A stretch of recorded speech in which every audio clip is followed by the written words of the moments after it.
Hello दोस्तों, स्वागत है आपका किताब कथा पर। यहाँ हम किताबों के उन अनमोल खजानों को आपके लिए लेकर आते हैं जो सिर्फ कागज पर लिखे अक्षर नहीं बल्कि जीवन जीने की कला है। आज हम शुरू कर रहे हैं एक ऐसी किताब का सफर जिसने हजारों सालों से दुनिया को प्रभावित किया है, सेनाओं को, सम्राटों को, व्यापारियों को और यहाँ तक कि सामान्य लोगों को भी। जी हाँ, मैं बात कर रहा हूँ सन तेजू की महान रचना द आर्ट ऑफ वॉर की। लेकिन दोस्तों, याद रखिए, यह किताब सिर्फ युद्ध के मैदान के लिए नहीं है। यह किताब है जीवन के हर उस संघर्ष के लिए जो हम रोज लड़ते हैं, कभी नौकरी में, कभी रिश्तों में, कभी अपने ही मन के द्वंद्व से। तो आइए, अपनी आंखें बंद कीजिए और कल्पना कीजिए। एक विशाल मैदान है, चारों ओर गहरी खामोशी, दूर पहाड़ों से आती हवा धीरे धीरे सरसराती है, आकाश में बादल भारी हैं जैसे किसी बड़े तूफान का संकेत दे रहे हों। मध्य में खड़ा है एक सेनापति, शांत, गंभीर और गहरी सोच में डूबा हुआ। उसके हाथों में तलवार नहीं है बल्कि नक्शा है, क्योंकि वह जानता है युद्ध तलवार से नहीं, योजना से जीता जाता है। और दोस्तों, यही इस किताब की पहली और सबसे महत्वपूर्ण सीख है। जीत की नींव योजना और तैयारी में होती है। योजना ही सब कुछ है। सुंत जो कहते हैं, एक विजेता सेनापति पहले जीतता है फिर युद्ध में उतरता है। एक हारने वाला सेनापति पहले युद्ध में उतरता है फिर जीतने की कोशिश करता है। अब जरा इसे अपनी जिंदगी में लागू कीजिए। क्या आप परीक्षा में बिना पढ़ाई के बैठ जाते हैं? क्या आप व्यापार शुरू करते समय बिना सोच विचार के पैसे लगा देते हैं? क्या आप किसी रिश्ते को संभालने के लिए बिना तैयारी के बातचीत करने बैठते हैं? नहीं ना? तो फिर जीवन की सबसे बड़ी लड़ाइयां क्यों बिना तैयारी के लड़नी चाहिए? 5 स्तंभ जीत की तैयारी के। सुन त्जू ने योजना के 5 स्तंभ बताए हैं। अगर आप इन्हें समझ लें तो आप पहले ही जान जाएंगे कि जीत आपकी होगी या हार। उद्देश्य, मॉरल पर्पस। सबसे पहले जरूरी है कि आपका लक्ष्य स्पष्ट हो। अगर मकसद बड़ा और नेक है तो लोग आपके साथ दिल से जुड़ जाते हैं। उदाहरण, गांधी जी का सत्य और अहिंसा का उद्देश्य। उन्होंने लाखों लोगों को जोड़ दिया क्योंकि उनका मकसद सभी के लिए न्याय था। हालात, हेवन, टाइमिंग, समय और माहौल को समझे बिना कोई भी कदम मत उठाइए। व्यापार की दुनिया में यही टाइमिंग कहलाती है। उदाहरण, मोबाइल इंडस्ट्री में नोकिया ने सही समय पर स्मार्टफोन की तरफ रुख नहीं किया, जबकि एप्पल ने सही समय पकड़ा और जीत ली। जमीन, अर्थ, रिसोर्सेज। मैदान यानी आपके पास क्या साधन है? पैसा, लोग, जगह और ताकत। उदाहरण, एक छोटा रेस्टोरेंट बड़े ब्रांड से तभी टक्कर ले सकता है जब वह अपनी सीमित जगह को गुणवत्ता और सेवा से मजबूत बनाए। नेता, द जनरल। जीत का आधा श्रेय नेता की सोच, ईमानदारी और साहस को जाता है। नेता ही वह धुरी है जिस पर पूरी टीम का भरोसा टिका होता है। याद रखिए, बॉस और लीडर में फर्क यही है। बॉस आदेश देता है, लीडर प्रेरित करता है। अनुशासन, डिसिप्लिन एंड सिस्टम। बिना अनुशासन के सेना भीड़ है। बिना सिस्टम के कोई भी संगठन लंबे समय तक नहीं टिकता। उदाहरण, जापान की सफलता उसके अनुशासन और कार्य संस्कृति का परिणाम है। एक कहानी, लकड़हारा और कुल्हाड़ी। 2 लकड़हारे जंगल में लकड़ी काटने निकले। पहला सुबह से शाम तक लगातार पेड़ काटता रहा। दूसरा बीच बीच में रुककर अपनी कुल्हाड़ी पर धार लगाता रहा। शाम को देखा गया कि दूसरे लकड़हारे ने ज्यादा लकड़ियां काटी, क्योंकि उसने समय केवल पेड़ काटने में नहीं बल्कि अपनी कुल्हाड़ी तेज करने में भी लगाया। दोस्तों, यही है योजना और तैयारी की शक्ति। अगर आप तैयारी में समय नहीं लगाएंगे तो आपकी मेहनत आधी रह जाएगी। जीवन का युद्ध क्षेत्र। अब सोचिए, आप एक नई नौकरी के लिए इंटरव्यू देने जा रहे हैं। क्या आप बिना तैयारी के चले जाएंगे? नहीं, आप कंपनी के बारे में पढ़ेंगे, संभावित सवालों की प्रैक्टिस करेंगे, अपना रिज्यूमे सजाएंगे। यानी पहले युद्ध जीतेंगे फिर मैदान में उतरेंगे। इसी तरह एक बिजनेस शुरू करना हो, रिश्ते को संभालना हो या कोई बड़ी परीक्षा देनी हो, हर जगह जीत की शुरुआत तैयारी से होती है। उद्देश्य की ताकत। एक छोटी सी कहानी। रामपुर नामक कस्बे में एक नौजवान था, अर्जुन। उसका सपना था कि वह गांव के बच्चों के लिए स्कूल खोले। उसके पास पैसा नहीं था, संसाधन नहीं थे, लेकिन उसका उद्देश्य इतना पवित्र था कि पूरा गांव उससे जुड़ गया। किसी ने जमीन दी, किसी ने लकड़ी दी, किसी ने अपने हाथों से दीवारें खड़ी की और देखते ही देखते वह स्कूल बन गया। यानी जब उद्देश्य बड़ा होता है तो साधन अपने आप जुड़ जाते हैं। हालात को पढ़ने की कला। एक व्यापारी था हरीश। वह छाते बेचता था, लेकिन उसने देखा कि उसके शहर में बारिश का मौसम केवल 4 महीने रहता है। बाकी समय उसका व्यापार ठप हो जाता था। उसने हालात समझे और सोचा, क्यों न गर्मियों में सनशेड्स और सर्दियों में रेनकोट बेचे जाए। धीरे धीरे उसका व्यापार साल भर चलने लगा। यही है हालात पढ़ने और उनका फायदा उठाने की कला। मैदान यानी संसाधन। किसी भी लड़ाई में मैदान बहुत मायने रखता है। अगर आप संसाधनों का गलत आकलन करेंगे तो हार निश्चित है। उदाहरण, एक छोटा किसान था जिसके पास सिर्फ एक बैल और छोटी जमीन थी। उसके पड़ोसी के पास बड़ी खेती थी, कई मजदूर थे। लेकिन छोटे किसान ने अपनी जमीन पर जैविक खेती शुरू कर दी। उसकी फसल कम थी, लेकिन इतनी गुणवत्तापूर्ण थी कि शहर के लोग उसे महंगे दाम पर खरीदने लगे। नतीजा, वह कम संसाधनों में भी जीत गया। नेता की शक्ति। नेतृत्व का उदाहरण इतिहास में बहुत है। महात्मा गांधी, चंद्रगुप्त मौर्य, अब्राहम लिंकन, इन सबकी सेनाएं और साधन सीमित थे, लेकिन उनकी सोच और ईमानदारी ने उन्हें विजेता बनाया। याद रखिए, एक अच्छा नेता साधारण टीम से असाधारण काम करवा सकता है। अनुशासन का जादू। जापान की एक फैक्ट्री में मजदूरों से पूछा गया, आप इतना अनुशासन कैसे बनाए रखते हैं? उन्होंने जवाब दिया, क्योंकि हम जानते हैं कि यह अनुशासन केवल मशीनें नहीं चलाता, यह हमारे देश का भविष्य गढ़ता है। अनुशासन छोटी चीज नहीं है, यह आपकी पूरी टीम को दिशा देता है। आत्ममंथन। खुद से सवाल पूछिए। दोस्तों, अब मैं चाहता हूं कि आप खुद से यह 5 सवाल पूछें। क्या मेरा उद्देश्य इतना स्पष्ट और मजबूत है कि लोग मेरे साथ जुड़ना चाहेंगे? क्या मैं समय और हालात को सही से पढ़ रहा हूं? क्या मेरे पास उपलब्ध संसाधनों का सही उपयोग हो रहा है?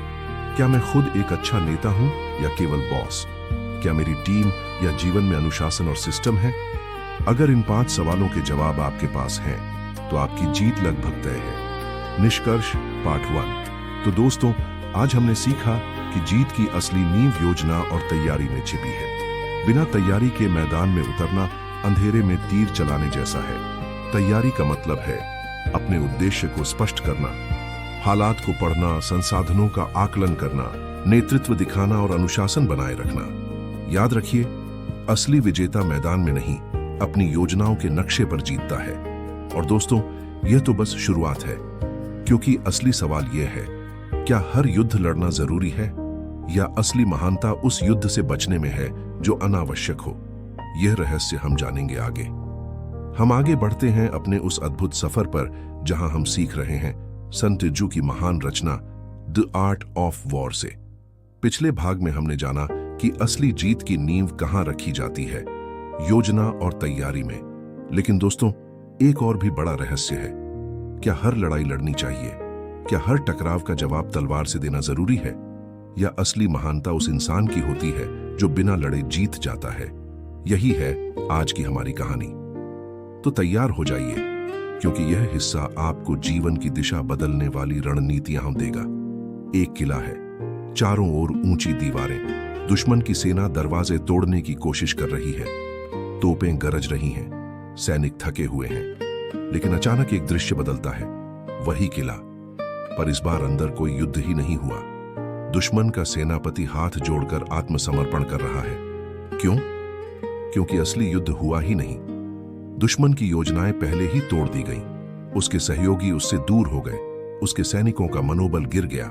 यही है सन त्ज़ू की सबसे महान शिक्षा। युद्ध की सर्वोच्च कला है दुश्मन को बिना लड़े हराना। कहानी, 2 राजा 2 रास्ते। बहुत समय पहले चीन की धरती पर 2 पड़ोसी राज्य थे।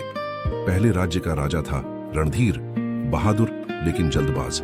दूसरे राज्य का राजा था चतुरसेन, शांत, संयमी और रणनीतिकार। एक बार रणधीर को लगा कि चतुरसेन ने उसके सैनिकों का अपमान किया है। वह तुरंत अपनी सेना लेकर युद्ध के मैदान में उतर गया। महीनों तक युद्ध चला। दोनों तरफ हजारों सैनिक मारे गए, खजाने लुट गए, जनता भूख से मरने लगी। आखिर में रणधीर ने जीत तो पाई, पर उसकी प्रजा कमजोर और कंगाल हो गई। उधर चतुरसेन ने अलग रास्ता चुना। जब कभी कोई दुश्मन चुनौती देता, वह उसकी योजनाओं पर वार करता। वह उसके सहयोगियों को अपने साथ मिला लेता। वह बिना तलवार चलाए दुश्मन को झुकने पर मजबूर कर देता। उसका राज्य समृद्ध रहा, उसकी प्रजा खुश रही। दोस्तों, सोचिए, आपके जीवन में भी कितनी बार आप छोटी छोटी बातों में उलझ जाते हैं। ऑफिस में किसी ने कुछ कह दिया, रिश्तेदार ने ताना मार दिया, दोस्त ने नाराजगी दिखाई, और आप तुरंत लड़ाई करने को तैयार हो जाते हैं। पर क्या यह लड़ाई जरूरी है? क्या इसका परिणाम आपके लिए फायदेमंद होगा? रणनीति। बिना लड़े जीतने की कला। संतेजू हमें 3 स्तर पर जीत की रणनीति बताते हैं। दुश्मन की योजनाओं पर हमला करो। अगर आप प्रतिद्वंदी की सोच को ही विफल कर दें, तो उसे तलवार उठाने का मौका ही नहीं मिलेगा। जैसे व्यापार में, अगर आप जान लें कि दूसरा कौन सा प्रोडक्ट लॉन्च करने वाला है और आप पहले ही ऐसा कदम उठा दें जिससे उसका प्रोडक्ट पुराना लगे, आपने बिना लड़े जीत हासिल कर ली। उसके सहयोगियों को तोड़ो, कोई भी अकेला मजबूत नहीं होता। अगर आप उसके दोस्तों, सप्लायर्स या सहयोगियों को अपनी ओर खींच लें, तो उसका आधा युद्ध वहीं हार जाएगा। सीधा युद्ध केवल आखिरी विकल्प है। अगर योजनाओं और कूटनीति से काम ना बने, तभी मैदान में उतरना चाहिए, लेकिन तब भी कोशिश करनी है कि सही समय और जगह पर ही हमला हो। जीवन का सबक। आपके जीवन में भी यही लागू होता है। ऑफिस में झगड़े से पहले सोचें, क्या यह जरूरी है? परिवार में विवाद से पहले पूछें, क्या इसे शांत रहकर सुलझाया जा सकता है? व्यापार में प्रतिस्पर्धा से पहले देखें, क्या मैं उनके सहयोगियों को साथ ला सकता हूं? हर लड़ाई जीतने की जरूरत नहीं, सिर्फ वही लड़ाई लड़िए जो भविष्य में आपको शांति और सफलता दिलाए। उदाहरण, क्रिकेट का मैदान। एक क्रिकेटर का किस्सा लीजिए। अगर गेंदबाज हर बॉल पर विकेट लेने की कोशिश करेगा, तो वह जल्दी थक जाएगा। लेकिन एक बुद्धिमान गेंदबाज बैट्समैन की सोच पढ़ता है, उसे परेशान करता है और सही मौके पर धीमी या चौंकाने वाली गेंद डालकर विकेट निकाल लेता है। यही है बिना लड़े जीतने की कला, अपराजय बनने का रहस्य। अब आता है अगला बड़ा सिद्धांत, खुद को अपराजय बनाना। संतजू कहते हैं, कुशल योद्धा पहले खुद को ऐसी स्थिति में लाता है जहां उसे हराया नहीं जा सकता, फिर वह दुश्मन को हराने के मौके का इंतजार करता है। इसका अर्थ है, खुद को सुरक्षित बनाइए, अपनी कमजोरियों को दूर कीजिए, अपनी नींव इतनी मजबूत करिए कि कोई भी आपको डिगा न सके। कहानी, व्यापारी और उसकी दुकान। राम नाम का एक व्यापारी था। उसकी गली में कई बड़ी बड़ी दुकानें थीं। शुरू में उसने सिर्फ दूसरों से मुकाबला करने पर ध्यान दिया। वह वही सामान बेचता, वही विज्ञापन करता और ग्राहकों को खींचने की कोशिश करता, लेकिन वह हमेशा हार जाता।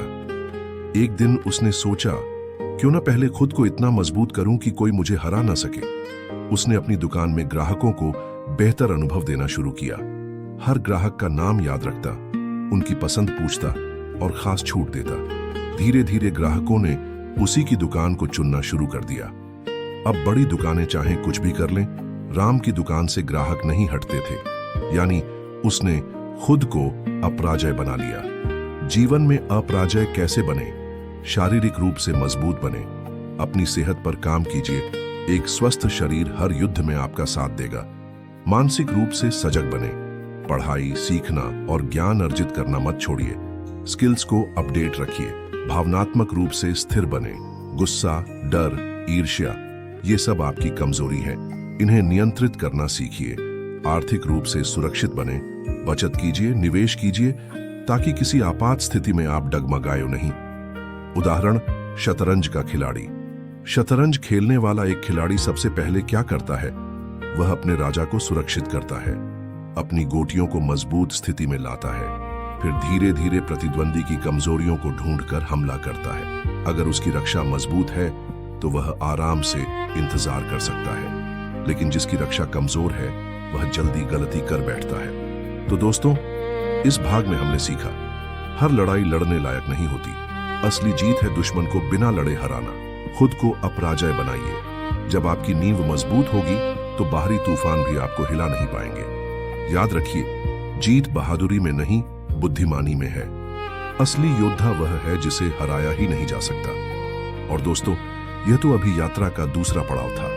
अगले भाग में हम जानेंगे ऊर्जा और गति का खेल, कैसे छोटी छोटी ताकतें मिलकर असाधारण परिणाम पैदा करती है। तो जुड़े रहिए और सोचिए, आपकी जिंदगी की अगली लड़ाई कौन सी है? क्या वह लड़ने लायक है या आप बिना लड़े भी उसे जीत सकते हैं? साधारण से असाधारण परिणाम और दुश्मन की कमजोर नस। पिछले भाग में हमने जाना कि हर लड़ाई लड़नी जरूरी नहीं होती और कैसे असली जीत बिना सामना किए भी मिल सकती है। हमने यह भी समझा कि खुद को अपराजय बनाना ही सबसे बड़ी रणनीति है। लेकिन अब सवाल उठता है, जब हम मजबूत हो जाएं, तो उस ताकत का इस्तेमाल कैसे करें? कैसे साधारण ऊर्जा को इस तरह प्रयोग करें कि उसका असर असाधारण हो, और कैसे सामने वाले की कमजोर नस को पकड़कर जीत पक्की करें? दोस्तों, आज हम इन्हीं रहस्यों की कहानी सुनेंगे। तो चलिए डूबते हैं इस सफर में। ऊर्जा और गति की ताकत। संत जो कहते हैं, ऊर्जा एक खींचे हुए धनुष जैसी है और समय पर लिया गया निर्णय तीर छोड़ने जैसा।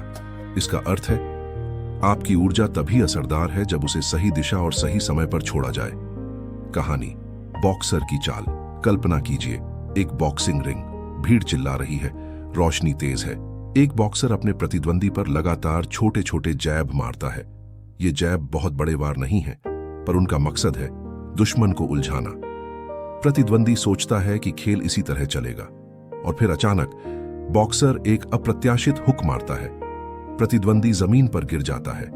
यही है झेंग और ची का सिद्धांत। झेंग यानी सीधा सामान्य तरीका, ची यानी अप्रत्याशित असाधारण तरीका। दोनों का संतुलन ही जीत लाता है। जीवन में झेंग और ची। हमारी रोजमर्रा की जिंदगी भी कुछ ऐसी ही है। ऑफिस जाना, काम करना, रूटीन निभाना, यह है झेंग। लेकिन अचानक कोई नया विचार, नया इनोवेशन, नई रणनीति, यही है ची। उदाहरण, अमेज़न पहले सिर्फ ऑनलाइन किताबें बेचता था, यह उसका झेंग था। लेकिन फिर उसने क्लाउड कंप्यूटिंग AWS शुरू की, यह उसका ची था, और यही उसे दुनिया की सबसे बड़ी कंपनियों में ले गया। बहते पानी और लुढ़कते पत्थर की सीख। संत जो कहते हैं, जो योद्धा गति समझता है वह बहते पानी और लुढ़कते पत्थर जैसा होता है। पानी ढलान पर बहता है तो अपनी साधारण शक्ति से कहीं ज्यादा ताकतवर हो जाता है। पत्थर अगर पहाड़ी से लुढ़कना शुरू करे तो रुकना मुश्किल है। यानी गति हास साधारण, ताकत X सही दिशा। कहानी, छोटा व्यापारी और मोमेंटम। राहुल नाम का एक युवक था जिसने एक छोटी सी ऑनलाइन दुकान शुरू की। शुरू में उसके पास ग्राहक बहुत कम थे, लेकिन उसने रोज एक छोटा सा कदम उठाया। कभी वेबसाइट को बेहतर बनाया, कभी एक नया प्रोडक्ट जोड़ा, कभी ग्राहकों से फीडबैक लिया। धीरे धीरे यह छोटे कदम एक गति बन गए। पहले 10 ग्राहक, फिर 100, फिर 1000। कुछ सालों में वही छोटी दुकान एक बड़ी कंपनी में बदल गई। यही है मोमेंटम का जादू। नेता की भूमिका, सही स्थिति बनाना। एक महान नेता का काम केवल आदेश देना नहीं होता, उसका असली काम है अपनी टीम को सही माहौल देना। जैसे एक किसान बीज बो देता है, पानी देता है और मिट्टी तैयार करता है, फिर पौधा खुद ब खुद उगता है। वैसे ही नेता को चाहिए कि वह ऐसा माहौल बनाए जहां उसकी टीम खुद असाधारण परिणाम दे। दुश्मन की कमजोर नस। अब दोस्तों, मान लीजिए आपके पास ऊर्जा और गति है, लेकिन सवाल है, आप वार कहां करेंगे? क्योंकि अगर आप गलत जगह वार करेंगे तो आपकी सारी ऊर्जा बेकार जाएगी। संत तेजू कहते हैं, मजबूत किले पर वार मत करो, उस दरार को खोजो जहां से अंदर घुसा जा सके। कहानी, नाग की पूंछ और सिर। एक गांव में बार बार एक विशाल नाग आता था और लोगों को परेशान करता था। गांव वाले हमेशा उसकी पूंछ पर डंडे मारते, लेकिन नाग पलटकर और भी खतरनाक हमला कर देता। फिर एक बुजुर्ग ने कहा, पूंछ पर नहीं, सिर पर वार करो। एक ही वार में नाग शांत हो गया। यानी हर दुश्मन की भी कोई कमजोर नस होती है, वार वही करना है। व्यापार का उदाहरण, मान लीजिए आपका प्रतिद्वंदी एक बड़ी कंपनी है, उसकी ताकत है विशाल विज्ञापन बजट, लेकिन उसकी कमजोरी है ग्राहकों से सीधा जुड़ाव नहीं। आप उसकी कमजोर नस को पहचान कर ग्राहकों से सीधे संबंध बनाएं, पर्सनल टच दें। देखते ही देखते उसका करोड़ों का विज्ञापन भी आपके रिश्तों के सामने फीका पड़ जाएगा। खेल के नियम बदलना। संत जो कहते हैं, जीतने वाला खिलाड़ी वही है जो खेल के नियम तय करता है। मतलब आपको हर बार सामने वाले की शर्तों पर नहीं खेलना, बल्कि आपको हालात ऐसे बनाने हैं कि दुश्मन आपके मैदान में उतरे। उदाहरण, अगर आपका प्रतिद्वंदी ऑफलाइन बिजनेस में मजबूत है तो आप उसे ऑनलाइन खींचिए, जहां आप मजबूत हैं और वह कमजोर। कहानी। दो किसान थे। पहले किसान की ताकत थी कि उसकी जमीन बहुत उपजाऊ थी। दूसरे किसान की ताकत थी कि उसे बाजार का ज्ञान था। पहला किसान बार बार अपनी जमीन पर भरोसा करता।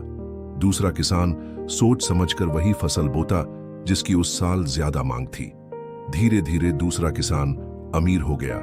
यानी जीत केवल ताकत पर नहीं बल्कि सही मौके पहचानने पर मिलती है। जीवन का सबक। दोस्तों, हम सबके सामने भी चुनौतियां आम आती हैं, लेकिन हर बार सीधे भिड़ना जरूरी नहीं। कभी किसी की कमजोर नस धैर्य की कमी होती है, कभी किसी की कमजोरी गुस्सा होती है, कभी किसी की कमजोरी लालच होती है। अगर आप इन कमजोरियों को पहचान लें तो बिना लड़ाई किए ही जीत आपकी होगी। निष्कर्ष। तो दोस्तों, आज हमने सीखा ऊर्जा और गति का खेल। छोटी छोटी जीतें मिलकर बड़ा मोमेंटम बनाती हैं। जंग और ची का संतुलन। सामान्य और अप्रत्याशित तरीकों का मेल ही सफलता लाता है। दुश्मन की कमजोर नस। मजबूत किले पर वार मत करो, बल्कि वह दरार खोजो जहां से खेल पलट सके। याद रखिए, असली रणनीतिकार वही है जो सामने वाले को अपनी धुन पर नचाए। और दोस्तों, यह तो अभी शुरुआत है, क्योंकि अगले भाग में हम जानेंगे कैसे मैदान को ही बदल दिया जाए, हालात को अपने पक्ष में घुमा दिया जाए और लचीलेपन की ताकत से कभी हार न मानी जाए। मैदान बदलना, लचीलापन, मनोविज्ञान और नेतृत्व। आज हम पहुंच गए हैं अपनी यात्रा के अंतिम पड़ाव पर। अब तक हमने सीखा कैसे योजना बनानी है, कैसे बिना लड़े जीतना है, कैसे खुद को अपराजय बनाना है और कैसे साधारण ऊर्जा को असाधारण परिणामों में बदलना है। लेकिन दोस्तों, जीवन हमेशा सीधा नहीं चलता। कभी हालात हमारे खिलाफ होते हैं, कभी खेल के नियम ही हमारे लिए नहीं बनाए गए होते। ऐसे समय में क्या करें, यही है आज का विषय। मैदान को बदलना, लचीला होना, मनोविज्ञान को समझना और सच्चे नेता की तरह जीतना। मैदान बदलने की कला। संत जू कहते हैं, अगर मैदान आपके खिलाफ है तो मैदान को बदल दो। कल्पना कीजिए, आपको शतरंज खेलना आता है, लेकिन सामने वाला लूडो खेलने पर अड़ा है, तो क्या आप शतरंज छोड़ देंगे? नहीं, आप खेल को ही बदल देंगे। कहानी। चतुर सैनिक। युद्ध के समय एक सैनिक अपनी छोटी सेना लेकर बड़े दुश्मन के सामने फंस गया। उसके पास भागने का रास्ता नहीं था, लेकिन उसने मैदान बदला। उसने अपने सैनिकों से कहा, हम पीछे हटने का रास्ता बंद कर देंगे। अब या तो जीतेंगे या सब समाप्त। उस दबाव में उसकी सेना ने दोगुनी ताकत से लड़ाई लड़ी और जीत गई। कभी कभी हालात हमें मजबूर करते हैं, लेकिन वही मजबूरी हमें नई ऊर्जा भी देती है। जीवन का मैदान बदलना। आपके जीवन में भी हालात हमेशा अनुकूल नहीं होंगे। नौकरी में बॉस मुश्किल हो सकता है, व्यापार में बाजार मंदा हो सकता है, परिवार में हालात बिगड़ सकते हैं। लेकिन अगर आप लचीले हैं तो आप मैदान को बदल सकते हैं। नौकरी में नए स्किल सीख लीजिए, व्यापार में नई रणनीति अपनाइए, परिवार में संवाद का तरीका बदलिए। याद रखिए, जीत उसी की होती है जो हालात को मोड़ ले। लचीलापन। नदी की तरह बनो। संत जू कहते हैं, पानी का कोई आकार नहीं होता, वह बर्तन के अनुसार बदल जाता है। एक नदी पहाड़ से टकराती है, क्या वह रुकती है? नहीं, वह किनारे से बहकर आगे बढ़ जाती है। जीवन में भी यही रहस्य है। लक्ष्य वही रहे, पर रास्ता बदलना सीखो। कहानी। नोकिया बनाम सैमसंग। कभी मोबाइल दुनिया का राजा था, नोकिया, लेकिन उसने समय के साथ बदलाव नहीं किया। वह लचीला नहीं रहा। नतीजा, वह बाजार से गायब हो गया। दूसरी ओर सैमसंग बार बार खुद को बदलता रहा। आज भी वह बाजार में कायम है।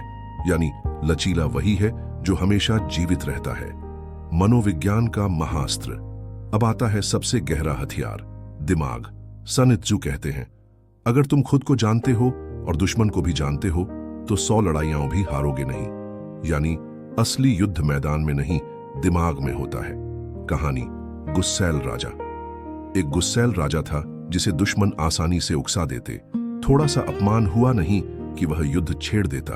धीरे धीरे उसकी सेना कमजोर हो गई और वह हार गया। दूसरी ओर एक शांत राजा था। दुश्मन उसे कितना भी उकसाता वह मुस्कुरा देता। वह सही मौके का इंतजार करता और जब दुश्मन गलती करता तभी वार करता।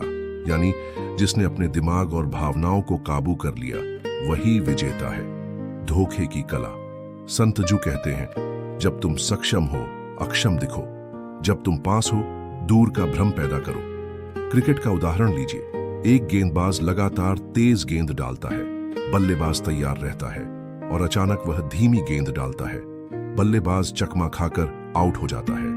यही है मनोवैज्ञानिक जीत, जानकारी और जासूसी, अदृश्य जाल। संत जू कहते हैं, जो जानकारी को नजरअंदाज करता है वह अंधा और बहरा योद्धा है। जानकारी ही असली शक्ति है।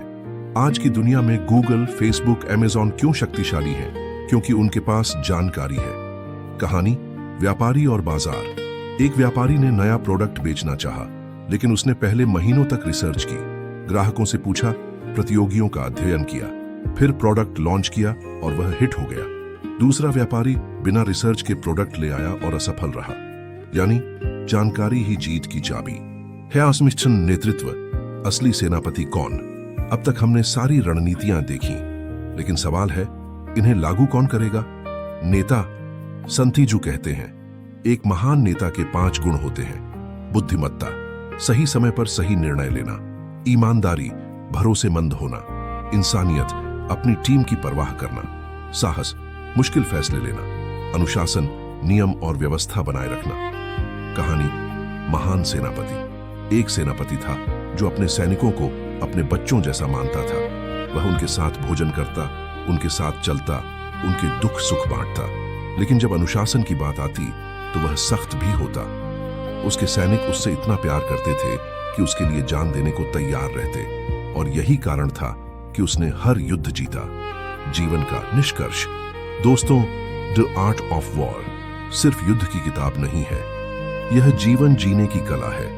यह हमें सिखाती है कि तैयारी करो, हर लड़ाई मत लड़ो, सही लड़ाई चुनो। खुद को इतना मजबूत बनाओ कि कोई तुम्हें हिला न सके। अपनी ऊर्जा और गति को सही दिशा दो। सामने वाले की कमजोर नस पहचानो, हालात को अपने पक्ष में मोड़ो। लचीले बनो, नदी की तरह बहो। दिमाग को काबू में रखो और जानकारी को हथियार बनाओ। और सबसे बढ़कर एक सच्चे नेता बनो। अंतिम संदेश। तो दोस्तों, इस पूरी यात्रा के बाद अब आपके हाथ में है संत जू की हजारों साल पुरानी वह बुद्धिमत्ता जो आज भी उतनी ही प्रासंगिक है। अब यह आप पर है कि आप इसे जीवन में कैसे उतारते हैं। क्या आप हर छोटी बात पर लड़ते रहेंगे या बिना लड़े जीतने वाले रणनीतिकार बनेंगे? याद रखिए, असली जीत दूसरों को हराने में नहीं, बल्कि ऐसी स्थिति बनाने में है जहां सबका भला हो। अगर आपको यह सीरीज पसंद आई हो तो इसे अपने दोस्तों और परिवार के साथ जरूर साझा कीजिए। और हाँ, किताब कथा को सब्सक्राइब करना मत भूलिए ताकि आप अगली जीवन परिवर्तनकारी ऑडियो बुक मिस न करें।